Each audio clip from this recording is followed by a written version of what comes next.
Hi ನನ್ನ YouTube family welcome back to my YouTube channel. ಎಲ್ಲರೂ ಹೇಗಿದ್ದೀರಾ? ಎಲ್ಲ ಸೂಪರ್ ಆಗಿದ್ದೀರಾ ಅನ್ಕೊಂಡು ಈ ನನ್ನ ವ್ಲಾಗ್ನ ಸ್ಟಾರ್ಟ್ ಮಾಡ್ತಾ ಇದ್ದೀನಿ. ಇದು ಶನಿವಾರದ ವ್ಲಾಗ್ ಆಗಿರುತ್ತೆ. ನಾನಿನ್ನ ಮಧ್ಯಾಹ್ನದಿಂದ ಅಂದರೆ 11 ಗಂಟೆ 12 ಗಂಟೆಯಿಂದ ವ್ಲಾಗ್ನ ಸ್ಟಾರ್ಟ್ ಮಾಡ್ತಾ ಇದ್ದೀನಿ. ಇದೇನಪ್ಪ ಇವಳು ಅಕ್ಕಿ ಮಾಡ್ಕೊಂಡು ವ್ಲಾಗ್ನ ಸ್ಟಾರ್ಟ್ ಮಾಡ್ತಿದ್ದಾಳೆ ಅಂತ ಅನ್ಕೊಳ್ತಿದ್ದೀರಾ? ಯಾವಾಗಲೂ ಇದ್ದಿದ್ದೆ ಅಲ್ವಾ ಮನೆ ಕೆಲಸ. ಹೆಣ್ಮಕ್ಳು ಡೈಲಿ ರೂಟೀನೇ ಆಗಿರುತ್ತೆ.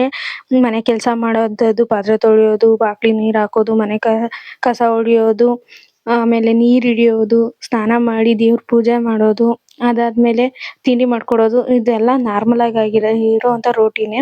ಇನ್ನು ನಾನು ಅಕ್ಕಿ ಮಾಡ್ಕೊಳ್ತಾ ಇದ್ದೆ. ಅಕ್ಕಿ ಹಸಿಟ್ಟು, ರಾಗಿ ಹಸಿಟ್ಟು ಮತ್ತೆ ಅಕ್ಕಿ ಎಲ್ಲ ಖಾಲಿ ಆಗ್ಬಿಟ್ಟಿತ್ತು. ಇನ್ನು ನಾವು ಸೊಸೈಟಿ ಅಕ್ಕಿನೇ ತಿನ್ನೋದು ಯಾವಾಗಲೂ. ಇನ್ನು ನಮ್ಮ ಕಾಡಿಗೆ ಏನಿಲ್ಲ ಅಂದ್ರೂ ನಾವು 7 ಜನ ಇರೋದ್ರಿಂದ 70 ಕೆಜಿ ಅಕ್ಕಿ ಬರುತ್ತೆ. ಅದನ್ನ ನಾವು ತಿಂತೀವಿ. ನಾವು ಅಂಗಡಿ ಅಕ್ಕಿ ಎಲ್ಲಾನು ಕೊಂಡ್ಕೊಳ್ಳೋದಕ್ಕೆ ಹೋಗೋದೇ ಇಲ್ಲ. ಮತ್ತೆ ಅಕ್ಕಿ ಮಾಡುವಾಗ ಅದೇನೋ ಪ್ಲಾಸ್ಟಿಕ್ ಅಕ್ಕಿ ತರ ಸಿಗ್ತಾ ಇತ್ತು, ನೀವು ನೋಡ್ತಾ ಇರ್ಬೋದು.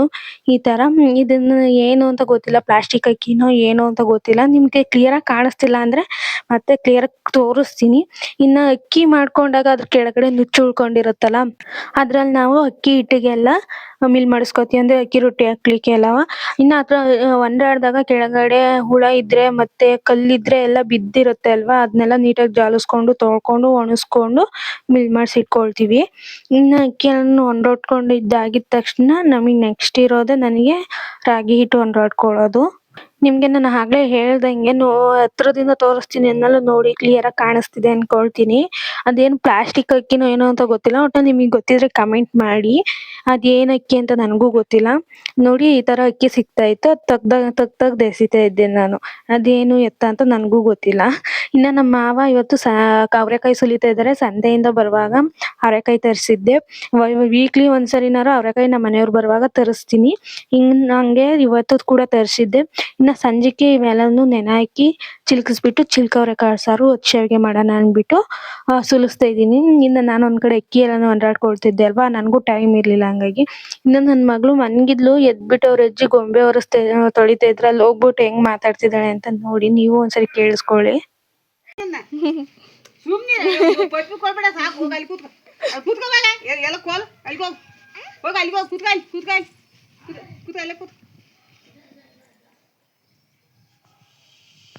ಇನ್ನು ನಾನು ಬಾಕ್ಸ್ ಎಲ್ಲ ತೊಳೆದು ಇಟ್ಟಿದ್ದೀನಿ. ಅಂದ್ರೆ ಅಕ್ಕಿ ಹಸಿಟ್ಟಿನ ಬಾಕ್ಸು, ಅಕ್ಕಿ ಬಾಕ್ಸು, ರಾಗಿ ಹಸಿಟ್ಟಿನ ಬಾಕ್ಸು, ಆಮೇಲೆ ಗೋಧಿ ಹಿಟ್ಟಿನ ಬಾಕ್ಸ್ ಎಲ್ಲಾನು ತೊಳೆದು ಒಣ ಹಾಕಿದ್ದೀನಿ. ಇನ್ನು ಎಲ್ಲ ಖಾಲಿ ಆದಾಗ ಒಂದ್ಸರಿ ಎಲ್ಲಾನು ಕ್ಲೀನ್ ಮಾಡ್ಕೊಂಡು ತುಂಬ್ಕೊಳ್ತಾ ಇದ್ದೀನಿ ಅಲ್ವಾ, ನೀಟಾಗಿ ತೊಳ್ಕೊಂಡೆಲ್ಲ ತುಂಬ್ಕೊಬಿಡೋಣ, ಇಲ್ಲ ಅಂದ್ರೆ ಹುಳ ಬಂದ್ಬಿಡುತ್ತೆ. ಹಂಗೆ ತುಂಬ್ಕೊಂಡಿಟ್ಟು ಅಕ್ಕಿನೇ ಆಗಿರ್ಬೋದು ಹಸಿಟ್ಟೆ ಆಗಿರ್ಬೋದು, ನೀಟಾಗಿ ಬಾಕ್ಸ್ ತುಂಬ್ಕೊಳ್ಳಿಲ್ಲ ಅಂದ್ರೆ ಹುಳ ಆಗ್ಬಿಡುತ್ತೆ ಅಂದ್ಬಿಟ್ಟು ಎಲ್ಲಾನು ತೊಳೆದು ಒಣ ಹಾಕಿದ್ದೆ.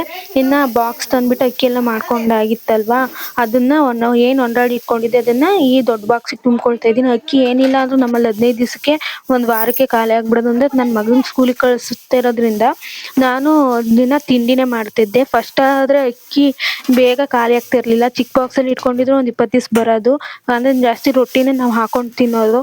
ಆದ್ರೆ ಈಗ ತಿಂಡಿನೇ ಜಾಸ್ತಿ ಮಾಡ್ತೀನಿ. ರೊಟ್ಟಿನೇ ವೀಕ್ಲಿ ಒಂದ್ಸರಿ ಇಲ್ಲ 2 ಸರಿ ಮಾಡ್ತಿರೋದ್ರಿಂದ ಅಕ್ಕಿ ಬೇಗ ಖಾಲಿ ಆಗ್ತಿತ್ತು. ಅದಕ್ಕೆ ಸಂದ್ಲು ಪದೇ ಪದೇ ಏನು ಮಾಡ್ಕೊಳ್ಳೋದು ಅಂದ್ಬಿಟ್ಟು ದೊಡ್ಡ ಬಾಕ್ಸಿಗೆ ಅಕ್ಕಿ ಹಾಕೊಂಡೆ. ಮತ್ತೆ ಇದು ಏನು ಅಕ್ಕಿ ಹಾಕೊಳ್ತಿದ್ದೀನಿ ಹಾಕೊಳ್ತಿದ್ದೆ ಆ ಬಾಕ್ಸಿಗೆ ನಾನು ರಾಗಿ ಹಿಟ್ಟು ಅನ್ಕೊಂಡು ತುಂಬ್ಕೊಳ್ಳೋಣ ಅಂದ್ಬಿಟ್ಟು ಇನ್ನು ಅಕ್ಕಿನ ತುಂಬ್ಕೊಂಡೆ. ಇನ್ನು ಅಕ್ಕಿ ಎಲ್ಲಾನು ತುಂಬ್ಕೊಂಡಾದ್ಮೇಲೆ ಏನು ನುಚ್ಚಕ್ಕಿತ್ತು ಅದನ್ನ ಒಂದು ಬೇರೆ ಸಪ್ರೇಟಾಗಿ ಚೀಲಕ್ಕೆ ಹಾಕ್ಬಿಟ್ಟು ಎಲ್ಲಾನು ಕ್ಲೀನ್ ಮಾಡ್ಕೊಳ್ಳೋಣ ಅಂದ್ಬಿಟ್ಟು ಕ್ಲೀನ್ ಮಾಡ್ಕೊಂಡು ಅಕ್ಕಿ ಹಸಿಟ್ಟು ಮಿಲ್ ಮಾಡಿಸ್ಕೊಬರಕ್ಕೆ ನಮ್ಮ ಮನೆಯವ್ರು ಹೋಗಿದ್ರು. ಇನ್ನು ಅವ್ರು ಬರೋದ್ರೊಳಗೆ ರಾಗಿ ಹಿಟ್ಟೆಲ್ಲನು ಹೊಂದಾಡ್ಕೊಂಡು ತುಂಬ್ಕೊಳ್ಳೋಣ ಅಂದ್ಬಿಟ್ಟು ಎಲ್ಲ ಅಕ್ಕಿ ಎಲ್ಲಾನು ಎತ್ಕೊಳ್ತಾ ಇದ್ದೀನಿ. ಇನ್ನು ನಮ್ಮನೇಲಿ ರಾಗಿ ಹಿಟ್ಟನ್ನೇ ಒಂದೇ ಸರಿ 20 ಕೆಜಿ 30 ಕೆಜಿನ ಒಂದೇ ಸರಿ ಮಿಲ್ ಮಾಡಿಸ್ತೀವಿ. ಆಗೋದಂಗೆ ಅಂದ್ರೆ ಒಂದು ಬಾಕ್ಸಿಗೆ ಹೊಂದಾಡ್ಕೊಂಡು ತುಂಬ್ಕೊಂಡು ಆಗೋದಂಗೆ ಹೊಂದಾಡ್ಕೊಳ್ತೀವಿ. ಪದೇ ಪದೇ ಮಿಲ್ ಮಾಡ್ಸೋಕೆ ಹೋಗೋದಿಲ್ಲ. ಒಂದೇ ಸರಿ 20 ಕೆಜಿ ಅಷ್ಟು ಅಥವಾ 30 ಕೆಜಿ ಅಷ್ಟು ನಾವು ರಾಗಿನ ಮಿಲ್ ಮಾಡಿಸಿ ಇಟ್ಕೊಂಡ್ರೆ ಏನಿಲ್ಲ ಅಂದ್ರೂ 3-4 ತಿಂಗಳು ನಮಗೆ ಬರುತ್ತೆ.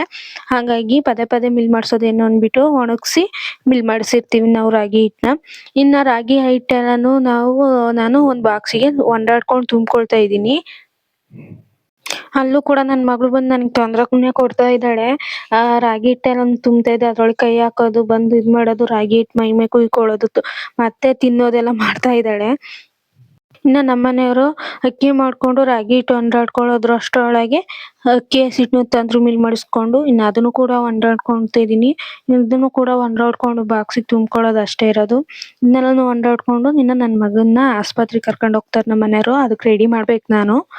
ಇನ್ನ ಹಂಗಾಗಿ ಬೇಗ ಬೇಗ ಅಕ್ಕಿ ಹಿಟ್ಟನ್ನ ಹೊಂದಾಡ್ಕೊಂಡೆ. ಇನ್ನ ಅವ್ರು ಹೊಲ್ದ ಹತ್ರ ನೀರ್ ಬಿಡಕ್ ಹೋಗಿದ್ರಲ್ವಾ, ಅಷ್ಟಮೇ ಅವ್ರು ಬರೋದ್ರೊಳಗೆ ರೆಡಿ ಮಾಡ್ಬೇಕಿತ್ತಲ್ಲ, ಹಂಗಾಗಿ ಇನ್ನ ಬರೋದ್ರೊಳಗೆ ರೆಡಿ ಮಾಡು ಅಂತನು ಕೂಡ ಹೇಳೋಗಿದ್ರು. ಹಂಗಾಗಿ ಇನ್ನ ನನ್ ಮಗ ಯಾಕೋ ಕಣ ಅಲರ್ಜಿ ಹಂಗಾಗ್ಬಿಟ್ಟು ನೆವೆ ನೆವೆ ತರ ಕೆರ್ಕೊಳ್ಳೋನು. ಸಣ್ಣ ಸಣ್ಣ ಗುಳ್ಳೆ ಆಗಿ ಹೆಂಗ್ ಗಾಯ ಆಗಿದೆ ನೀವೇ ನೋಡ್ತಾ ಇರ್ಬೋದು. ಇದು ಏನಕ್ ಹಂಗ ಆಗಿತ್ತು ಅಂತ ಗೊತ್ತಿಲ್ಲ. ಅದಕ್ಕೆ ಆಸ್ಪತ್ರೆಗೆ ತೋರ್ಸೋಣ ಹಿಂಗಾಗ ಅಂತ ಹೊರಟಿದ್ರು ನಮ್ಮನೆಯವರು. ಇದು ಹಾಗೆ ಸುಮಾರು ಒಂದು ವಾರ ಆಯ್ತು. ಏನು ಅಂತ ಗೊತ್ತಿಲ್ಲ. ಅದಕ್ಕೆ ತೋರಿಸ್ಕೊಂಡ್ ಬರ್ತೀನಿ ಅಂತ ಹೊರಟಿದ್ದಾರೆ. ಇವ್ನ್ಗೆ ಮೈ ಮೇಲೆ ಹಳೆ ಗಲೆ ಏನಿದೆ ಅದು ಅವ್ನ್ಗೆ ನಾಗರ ಆಗಿತ್ತು ಹೋದ ವರ್ಷ. ಅದ್ರದ್ದು ಗಲೆ ಅದೆಲ್ಲ ವಾಸಿ ಆಗಿತ್ತು. ಆಸ್ಪತ್ರೆಗೆಲ್ಲ ತೋರ್ಸಿ ಸ್ಕಿನ್ ಡಾಕ್ಟರ್ಗೆ ಎಲ್ಲ ತೋರ್ಸಿ ಅದನ್ನ ಸರಿ ಮಾಡಿದ್ವಿ. ಆದ್ರೆ ಮತ್ತೆ ಅದ್ರ ಮೇಲೆ ಆ ಗಲೆ ಮೇಲೆ ತುರ್ತುರಿ ಹಂಗೆ ನೆವ್ ನೆವೆ ಹಂಗೆ ಗಾಯ ಆಗ್ತಾ ಇತ್ತು. ಅವ್ನ್ಗೆ ಕೆರ್ಕೊಂಡು ಗಾಯ ಮಾಡ್ಕೊಂಡಿದ್ದಾನೆ. ಇನ್ನು ಅವ್ನು ಕೂಡ ಆಸ್ಪತ್ರೆಗೆಲ್ಲ ರೆಡಿ ಮಾಡಿ ಕಳಿಸ್ದೆ. ಇನ್ನ ಅವ್ನ ಆಸ್ಪತ್ರೆ ರೆಡಿ ಮಾಡಿ ಕಳ್ಸಾದ್ಮೇಲೆ ನಾನು ಅಕ್ಕಿ ಹಸಿಟ್ಟು, ರಾಗಿ ಹಸಿಟ್ಟು, ಅಕ್ಕಿ ಎಲ್ಲಾನು ಮಾಡ್ಕೊಂಡಿದ್ದೆ ಅಲ್ವಾ, ಅಂದ್ರೆ ಹೊಂದಾಡ್ಕೊಂಡು ಜಾಯಿನ್ ಮಾಡ್ಕೊಂಡಿದ್ನಲ್ಲ, ಆ ಬಾಕ್ಸ್ನ ಇಡೋಣ ಅಂದ್ಬಿಟ್ಟು ಇಲ್ಲಿಗ್ ಬಂದೆ. ಆಮೇಲೆ ಇನ್ನ ನಾನು ಏನೇನು ಅದೇ ಗ್ರೋಸರೀಸ್ ತರ್ಸಿರ್ತೀನಿ ನೋಡಿ, ತರ್ಸ್ಬಿಟ್ಟು ಬಾಕ್ಸ್ಗೆ ಹಾಕೊಂಡು ಉಳಿದ ಪ್ಯಾಕೆಟ್ನ ಅದನ್ನೇ ಸಪ್ರೇಟಾಗಿ ಒಂದು ಬಾಕ್ಸಿಗೆ ತುಂಬಿಟ್ಕೊಂಡಿರ್ತೀನಿ. ಅದನ್ನು ಕೂಡ ಆ ಬಾಕ್ಸ್ನು ಕೂಡ ತೊಳೆಯೋಣ ಅಂದ್ಬಿಟ್ಟು ಅಲ್ಲೇ ಶೆಲ್ಫ್ ಕಲ್ ಮೇಲೆ ಇಟ್ಟು ಹೋಗಿದ್ದೆ. ಎಲ್ಲಾನು ತೆಗ್ದಿಟ್ಟಿದ್ದೆ. ಅದನ್ನ ಒಂದೊಂದಾಗಿ ಬಾಕ್ಸ್ ಒಳಗೆ ಹಾಕೊಳ್ತಾ ಇದ್ದೀನಿ. ಇನ್ನ ಆ ಬಾಕ್ಸ್ ಒಳಗೆ ಎಲ್ಲಾನು ಹಾಕೊಂಡು ಇಟ್ಕೊಂಡೆ. ಗೋಧಿ ಹಿಟ್ಟು ಏನಿತ್ತು ಅದು ಹೊಸ ಪ್ಯಾಕೆಟ್ ಇನ್ನೂ ಒಡೆದೇ ಇರ್ಲಿಲ್ಲ. ಅದನ್ನ ಆ ಪ್ಯಾಕೆಟ್ ಸಮೇತನೇ ಬಾಕ್ಸ್ ಒಳಗೆ ಹಾಕಿ ಇಟ್ಕೊಂಡೆ. ಇನ್ನ ಅಕ್ಕಿ ಹಿಟ್ಟು ಮತ್ತೆ ರಾಗಿ ಹಿಟ್ಟು ಮತ್ತೆ ಅಕ್ಕಿದು ಡಬ್ಬ ಯಾವ್ದನ್ನ ಆ ಜಾಗಕ್ಕೆ ತಂದು ಎಲ್ಲಾನು ನೀಟಾಗಿ ಜೋಡಿಸ್ಕೊಂಡೆ ನಾನು. ಇನ್ನ ಇವೆಲ್ಲ ಕೆಲಸ ಮುಗಿಯೋದ್ರೊಳಗೆ ಏನಿಲ್ಲ ಅಂದ್ರೆ ಟೈಮು 3 ಗಂಟೆ 4 ಗಂಟೆ ಆಗೋಗ್ಬಿಡ್ತು. ಇನ್ನ ನೈಟ್ ಡಿನ್ನರ್ಗೆ ಬೇಗ ಅಡ್ಗೆ ಮಾಡ್ಕೋಬೇಕಾಗಿತ್ತಲ್ಲ ಅಂದ್ಬಿಟ್ಟು ಕಾಳು ಚಿಲ್ಕ್ಸಕ್ ಕೂತ್ಕೊಂಡೆ. ಇನ್ನ ಅವರೆಕಾಳು ಸುಲಿಯೋದು ಕಷ್ಟ ಆಗೋದಿಲ್ಲ. ಅವರೆಕಾಳು ಚಿಲ್ಕ್ಸೋದೇ ಕಷ್ಟ ನನಗನ್ಸೋ ಪ್ರಕಾರ. ನಿಮ್ಗೆ ಹೆಂಗ್ ಅನ್ಸುತ್ತೋ ನೀವು ಕಮೆಂಟ್ ಮಾಡಿ ಹೇಳಿ. ನಂಗೆ ಅವರೆಕಾಳು ಚಿಲ್ಕ್ಸೋದೇ ಭಾರಿ ಕಷ್ಟ ಅನ್ಸುತ್ತೆ. ಆದ್ರೂ ಹೇಗೋ ಅವರೆಕಾಳನ್ನ ನನ್ನ ಮಗಳು ಬಿಡ್ಕೊಂಡು ಚಿಲ್ಕಿಸ್ತಾ ಕೂತ್ಕೊಂಡೆ. ಇನ್ನ ಅವ್ಳು ಬಂದು ತುಂಬಾನೇ ಹಿಂಸೆ ಕೊಡ್ತಿದ್ಲು. ಆಗ ನಮ್ಮ ಅಕ್ಕನ ಮಕ್ಳು ಬಂದು ಸ್ವಲ್ಪ ಹೊತ್ತು ಆಟ ಆಡ್ಸಿದ್ರು. ಅವ್ರ ಜೊತೆನೂ ಕೂಡ ಆಟ ಆಡಿದ್ರು. ಇನ್ನು ನಾನು ಅವರೆಕಾಳು ಚಿಲ್ಕ್ಸೋದ್ರೊಳಗೆ ನಮ್ಮ ಮನೆಯವರು ಆಸ್ಪತ್ರೆಗೆ ಕರ್ಕೊಂಡು ಹೋಗಿದ್ರಲ್ಲ ನನ್ನ ಮಗನ್ನ, ಬಂದ್ಬಿಟ್ಟು ಫೋನ್ ಮಾಡಿದ್ರು, ಬಾ ತರಕಾರಿ ಸಾಮಾನೆಲ್ಲ ತಂದಿದ್ದೀನಿ ಬಂದ್ಬಿಟ್ಟು ತಗೊಂಡೋಗು ಅಂದ್ಬಿಟ್ಟು. ಇನ್ನ ನಾನ್ ಸಾಮಾನು ತರಕಾರಿ ಎಲ್ಲ ತಗೊಳಕ್ ಹೋದೆ. ಆದ್ರೆ ಎಲ್ಲ ಕೆಳಗಡೆಗೆಲ್ಲ ಉಂಡಿಸ್ಬಿಟ್ಟು ಹಾಕಿದ್ದ ನನ್ನ ಮಗ. ಸೀಟ್ ಮೇಲೆ ಇಟ್ಕೊಂಡಿದ್ದ ಸಾಮಾನೆಲ್ಲ ಕೆಳಗೆ ಕುಣ್ಸಾಕಿದ್ದ. ಅದನ್ನು ಒಂದೊಂದೇ ತಗೊಂಡೆ. ಮೊಟ್ಟೆ ಎಲ್ಲಾನು ಕೆಳಗೆ ಬೀಳ್ಸಿ ಹೊಡೆದಾಕಿದ್ದ.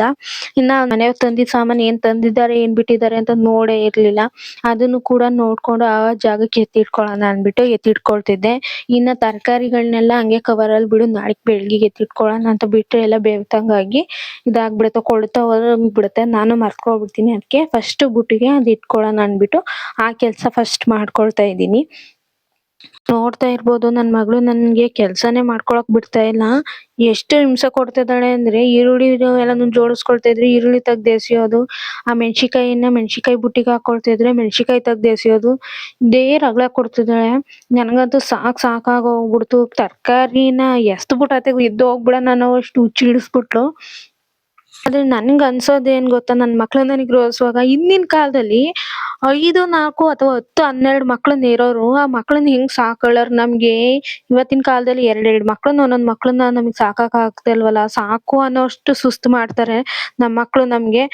ಹಂಗಾಗಿ ಮಾತ್ರ ಹಿಂದಿನ ಕಾಲದಲ್ಲಿ ಮಕ್ಳು ಎಲ್ಲಾರ ಒಂದ್ ಜಾಗದಲ್ಲಿ ಕುಂಡ್ರಿಸಿದ್ರೆ ಮಾತ್ರ ಕುತ್ಕೊಂಡಿದ್ ಜಾಗದಿಂದ ಹೇಳ್ತಾ ಇರ್ಲಿಲ್ವಂತೆ. ಕುತ್ಕೊಂಡ್ರೆ ಹಂಗೆ ಕುತ್ಕೊಳ್ಳೋರಂತ. ಅಂದ್ರೆ ಅಷ್ಟು ಪೆದ್ದತನ ಅಂತ ಹಿಂದಿನ ಕಾಲದಲ್ಲಿ. ಆದ್ರೆ ಇವತ್ತಿನ ಕಾಲದ ಮಕ್ಳು ಮೆಡಿಸಿನ್ ಇಂದಲೇ ಬೆಳೆಯೋದ್ರಿಂದ ಅವ್ರು ಎಷ್ಟು ಚುರುಕಾಗಿರ್ತಾರೆ ಅಂದ್ರೆ ಅವ್ರಿಂದೆ ಓಡಾಡಿ ನಮಗ್ ಸಾಕಾಗೋಗ್ಬಿಡುತ್ತೆ.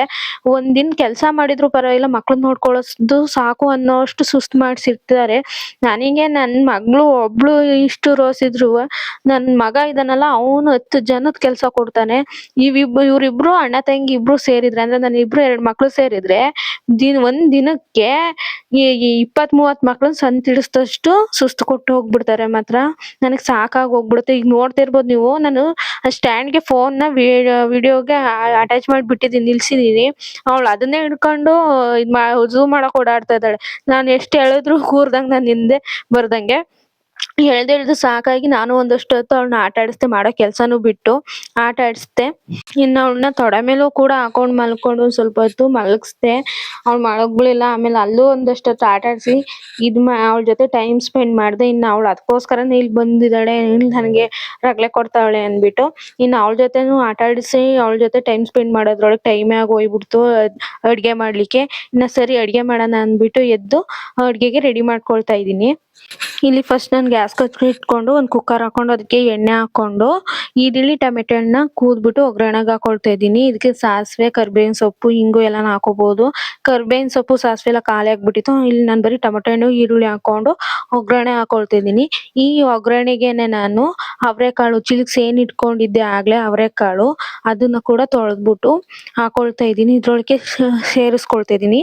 ಫಸ್ಟ್ ನಾನು ಅವರೆಕಾಳನ್ನ ಬೇಯಿಸ್ಕೊಳ್ಳೋಣ ಅಂದ್ಬಿಟ್ಟು ಹಾಗಾಗಿ ಅದ್ರೊಳಗೆ ನೀರೆಲ್ಲಾನು ಹಾಕೊಂಡೆ. ನೀರು ಎಲ್ಲಾನು ಹಾಕೊಂಡು ಉಪ್ಪು ಹಾಕೊಂಡು ಬೇಯಕ್ಕೆ ಇಟ್ಕೊಂಡಿದ್ದೀನಿ. ಇನ್ನೊಂದ್ ಕಡೆ ಮಿಕ್ಸಿ ಜಾರ್ ತಗೊಂಡು 1 ಸ್ಪೂನು ಖಾರದ ಪುಡಿ, 2 ಸ್ಪೂನ್ ನಷ್ಟು ಸಾಂಬಾರ್ ಪುಡಿ, ಮತ್ ನಾನು ಇಲ್ಲಿ ಏನ್ ತೋರಿಸ್ತಾ ಇದ್ದೀನಿ ಸ್ಪೈಸಸ್ ಅಂದ್ರೆ ಕಾಯಿ ತುರಿ, ಕಡ್ಲೆ, ಈರುಳ್ಳಿ, ಟೊಮೆಟೊ ಹಣ್ಣು, ಚಕ್ಕೆ, ಲವಂಗ, ಶುಂಠಿ, ಬೆಳ್ಳುಳ್ಳಿ ಇವೆಲ್ಲಾನು ಹಾಕೊಂಡು ರುಬ್ಕೊಂಡ್ ಬಂದಿದ್ದೀನಿ. ಇನ್ನೆಲ್ಲಾನು ರುಬ್ಕೊಂಡು ಆಗ್ಲೇ ನಾವೇನ್ ಬೇಯ್ಲಿ ಅಂತ ಚಿಲ್ಕವ್ರೆ ಕಾಳು ಹಾಕಿಟ್ಟಿದ್ವಿ ಅದ್ರೊಳಗೆ ಈ ರುಬ್ಬಿರೋ ಅಂತ ಮಸಾಲೆನ ಹಾಕೊಳ್ತಾ ಇದ್ದೀನಿ. ಈ ಮಸಾಲೆ ಎಲ್ಲಾನು ರುಬ್ಬಿರೋಂತ ಮಸಾಲೆ ಎಲ್ಲಾನು ಹಾಕೊಂಡು ಸೌಟಲ್ಲಿ ತಿರ್ಕೊಳ್ತಾ ಇದ್ದೀನಿ. ಅಂದ್ರೆ ಪೂರ್ತಿ ಮಸಾಲೆ ಆ ಕಾಳಿಗೆಲ್ಲ ಹಿಡಿಬೇಕು. ಹಂಗಾಗಿ ಮೊದ್ಲು ಸೌಟಿಗೆ ತಿರ್ಕೊಳ್ತಾ ಇದ್ದೀನಿ.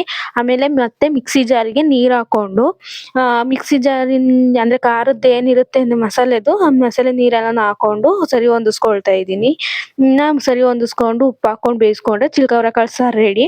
ಮತ್ತೆ ಇನ್ನೊಂದ್ ಕಡೆ ಒಚ್ಚೆಗೆ ಮಾಡಕ್ಕೆ ಅಂತ ಒಂದು ಪಾತ್ರೆ ತಗೊಂಡು ಅದಕ್ಕೆ ಫಸ್ಟ್ ಅಕ್ಕಿ ಹಿಟ್ಟು ಹಾಕೊಂಡು ಒಂಚೂರು ಗಂಟು ಇಲ್ದಂಗೆ ಗಂಟೆಲ್ಲನು ತಗೊಳ್ತಾ ಇದ್ದೀನಿ. ಅಂದ್ರೆ ಗಂಟೆಲ್ಲನು ಬಿಡಿಸ್ಕೊಳ್ತಾ ಇದ್ದೀನಿ ನೀಟಾಗಿ ಸೌಟ್ ಸಹಾಯದಿಂದ ತಿರುಗಿಕೊಳ್ತಾ ಇದ್ದೀನಿ. ಅದಾದ್ಮೇಲೆ ಒಂಚೂರು ಅಡಿಗೆ ಎಣ್ಣೆ, ಸ್ವಲ್ಪ ಉಪ್ಪು ರುಚಿಗೆ ಒಚ್ಚಾಗೆ ಹಾಕೊಳ್ತಾ ಇದ್ದೀನಿ. ಮತ್ತೆ ಇನ್ನೊಂದ್ ಕಡೆ ಕಾಯಿ ಹಾಲು ಮಾಡ್ಕೊಳ್ಳೋಣ ಅಂದ್ಬಿಟ್ಟು ಏನ್ ಕಾಯಿ ತುರ್ಕೊಂಡಿದೆ ಕಾಯಿ ತುರಿ ಎಲ್ಲ ಹಾಕೊಳ್ತಾ ಇದ್ದೀನಿ. ಆಮೇಲೆ 4 ಸ್ಪೂನು ಬೆಲ್ಲನು ಕೂಡ ಹಾಕೊಳ್ತಾ ಇದ್ದೀನಿ. 4 ಸ್ಪೂನ್ ಬೆಲ್ಲದ ಜೊತೆಗೆ ಸ್ವಲ್ಪ ಸಿಹಿ ಕಮ್ಮಿ ಆಗ್ಬಿಡುತ್ತೆ ಅಂದ್ಬಿಟ್ಟು ಅದ್ರ ಜೊತೆಗೆ ಶುಗರ್ನು ಕೂಡ 4 ಸ್ಪೂನ್ ಶುಗರ್ನು ಕೂಡ ಆಡ್ ಮಾಡ್ಕೊಳ್ತಾ ಇದ್ದೀನಿ. ಇನ್ನು ಶುಗರ್ ಎಲ್ಲ ಹಾಕೊಂಡಾದ್ಮೇಲೆ 2 ಏಲಕ್ಕಿ ಕಾಳನ್ನ ತಗೊಂಡ್ ಹಾಕೊಳ್ತಾ ಇದ್ದೀನಿ.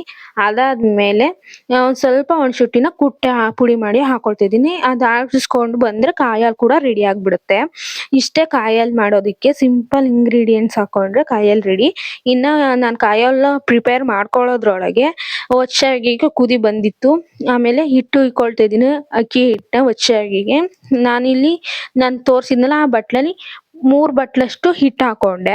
ಇನ್ನ ಹಿಟ್ಟು ಹಾಕೊಂಡ್ಬಿಟ್ಟು ಒಂದ್ ಸ್ವಲ್ಪ ಹೊತ್ತು ಬೇಯ್ಲಿಕ್ ಬಿಡ್ಬೇಕಂದ್ರೆ ಸ್ಲೋ ಫ್ಲೇಮ್ ಅಲ್ಲಿ ಸಿಮ್ಮಲ್ಲಿ ಇಟ್ಕೊಂಡು ಬೇಯಿಸ್ಕೋಬೇಕು ಹಿಟ್ಟನ್ನ. ಹಿಟ್ಟು ಹಾಕಿದ ತಕ್ಷಣ ಅಂದ್ರೆ ಅಕ್ಕಿ ಹಿಟ್ಟು ಹಾಕಿದ ತಕ್ಷಣ ಕೋಲ್ ಊರ್ಬಾರ್ದು. ಹಾಕೊಂಡು ನಿಧಾನಕ್ಕೆ ಬೆಂದಾದ್ಮೇಲೆ ಒಂದು ಕೋಲ್ ಊರ್ಕೊಂಡು ನಿಧಾನಕ್ಕೆ ತಿರುಗ್ಕೊಳ್ತಾ ಬರ್ಬೇಕು. ಇಲ್ಲಿ ನಾನು ನೋಡಿ ತಿರುಗ್ತಾ ಇದ್ದೀನಿ.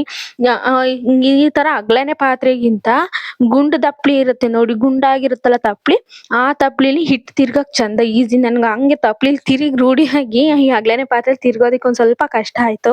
ಆದ್ರೂ ಪರವಾಗಿಲ್ಲ ತಿರುಗ್ದೆ. ಮಾತ್ರ ನೀಟಾಗಿ ಬೇಯಿಸ್ಕೋಬೇಕು, ಇಲ್ಲಾಂದ್ರೆ ಅಂಟು ಬಿಡುತ್ತೆ.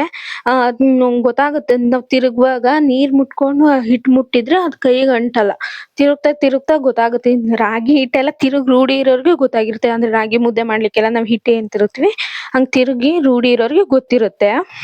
ಆದ್ರೂ ನನ್ಗೆ ತಪ್ಲಿಲ್ ತಿರುಗಿ ರೂಢಿಯಾಗಿ ಆಗ್ಲೇನೆ ಬೂಸಿ ತರ ಇರೋ ಪಾತ್ರೆಲಿ ತಿರ್ಗಕ್ಕೆ ಕಷ್ಟ ಆಗ್ಬಿಡ್ತು. ಅಂತೂ ಇಂತೂ ಎಣ್ಗಾಡ್ಕೊಂಡು ಒಂದ್ ಸ್ವಲ್ಪ ತಿರುಗ್ದೆ. ಆಮೇಲೆ ನನ್ಗೆ ತಿರ್ಗಕ್ ಕಷ್ಟ ಆಯ್ತು. ಅದನ್ನ ನಮ್ಮ ಅತ್ತೆ ಕೈ ಕೊಟ್ಟೆ. ನಾನು ಶಾವಿಗೆಗೆ ಒತ್ತೋಕ್ ಬಂದೆ. ಇನ್ನ ನಾನ್ ಶಾವಿಗೆ ಒತ್ತುತ್ತಾ ಇದ್ದೆ. ನಮ್ಮ ಅತ್ತೆ ನನಗೆ ಮುದ್ದೆಯ ಹಿಟ್ಟ ತಿರುಗಿ ಕೊಡ್ತಾ ಇದ್ರು ಉಂಡೆ ಉಂಡೆ ಮಾಡಿ. ಅದನ್ನ ಶಾವಿಗೆ ಒಳ್ಳು ಅಂದ್ರೆ ನಮ್ಮಲ್ಲಿ ಶಾವಿಗೆ ಒಳ್ಳು ಇಲ್ಲ. ಏನ್ ನಾವ್ ಚಕ್ಲಿ ಒತ್ತುತ್ತೀವಲ್ಲ ಚಕ್ಲಿ ಒಳ್ಳು, ಅದಕ್ಕೆ ಶಾವಿಗೆ ಅದು ಬಿಲ್ಲೆ ಬರುತ್ತೆ ನೋಡಿ, ಅಂದ್ರೆ ಖಾರ ಶಾವಿಗೆ ಮಾಡ್ತೀವಲ್ಲ ಅದ್ರ ಬಿಲ್ಲೆ ಬರುತ್ತಲ್ಲ ಅದ್ರಲ್ಲಿ ಯಾವ್ದು ಚಿಕ್ಕದು ಅದನ್ನ ನೋಡಿ ತಗೊಂಡು ಒತ್ತುತ್ತಿದ್ವಿ. ಜಾಸ್ತಿ ದಪ್ಪದ ಇರುತ್ತಲ್ಲ ಇದು ಚಕ್ಲಿ ಒಳ್ಳಲ್ಲಿ ಅದ್ರಲ್ಲಿ ಒತ್ತಿದ್ರೆ ತುಂಬಾ ಹಿಟ್ ತಿಂದಂಗ ಆಗ್ಬಿಡುತ್ತೆ. ತಿನ್ನಕ್ ಆಗೋದಿಲ್ಲ. ತಿಂತಾನೆ ಒಂಥರ ಹಿಟ್ ನುಂಗ್ದಂಗ ಆಗ್ಬಿಡುತ್ತೆ. ಅದೇ ಚಿಕ್ಕದು ಶಾವಿಗೆ ಬಿಲ್ಲೆ ತಗೊಂಡ್ರೆ ಚೆನ್ನಾಗ್ ಬರುತ್ತೆ ಶಾವಿಗೆ.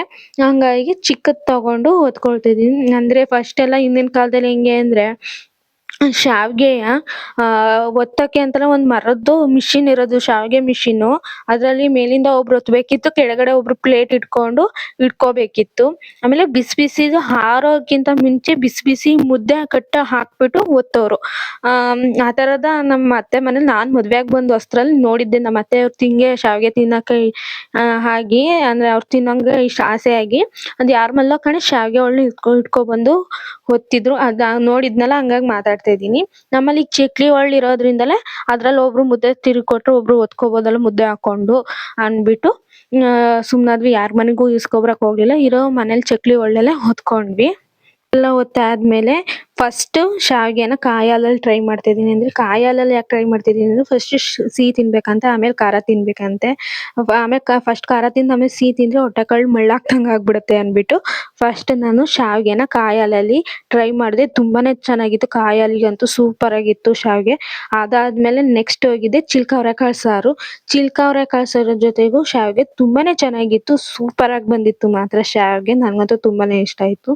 ಮತ್ತೆ ಶಾವ್ಗೆ ಚಿಲ್ಕ ಅವರೆಕಾಳು ಸಾರು ಜೊತೆಗಿಂತಲೂ ಇನ್ನು 10ಕ್ಕಿಂತಲೂ ದುಪ್ಪಟ್ಟು 2 ಪಟ್ಟು ಟೇಸ್ಟ್ ಚಿಕನ್ ಸಾರ್ಗೆ ಇನ್ನೂ ತುಂಬಾ ಚೆನ್ನಾಗಿರುತ್ತೆ. ಚಿಕನ್ ಸಾರಲ್ಲೂ ಟೇಸ್ಟ್ ಮಾಡಿ ಎಷ್ಟು ಚೆನ್ನಾಗಿರುತ್ತೆ ಅಂದ್ರೆ ನೀವು ಚಿಕನ್ ಸಾರಿಗೆ ಇಡ್ಲಿ ದೋಸೆಗಿಂತಲೂ ಶಾವ್ಗೆನೇ ಇಷ್ಟಪಟ್ಟು ತಿಂತೀರಾ, ಅಷ್ಟು ಚೆನ್ನಾಗಿರುತ್ತೆ ಶಾವ್ಗೆ. ಇದಾಗಿತ್ತು ನಮ್ಮನೆ ಶಾವ್ಗೆ ಚಿಲ್ಕ ಅವರೆಕಾಳು ಸಾರಿನ ರೆಸಿಪಿ. ನಿಮ್ಗೆ ಈ ವ್ಲಾಗ್ ಇಷ್ಟ ಆಯ್ತು ಅಂದ್ರೆ ಪ್ಲೀಸ್ ನನ್ನ ಚಾನಲ್ನ ಸಬ್ಸ್ಕ್ರೈಬ್ ಮಾಡ್ಕೊಳ್ಳಿ, ಲೈಕ್ ಮಾಡಿ, ನನಗೂ ಕೂಡ ಸಪೋರ್ಟ್ ಮಾಡಿ. ಹಳ್ಳಿ ಪ್ರತಿಭೆಗಳು ಯಾವಾಗ್ಲೂ ಬೆಳಿಬೇಕಲ್ವಾ, ಹಂಗಾಗಿ ಥ್ಯಾಂಕ್ ಯು ಫಾರ್ ವಾಚಿಂಗ್.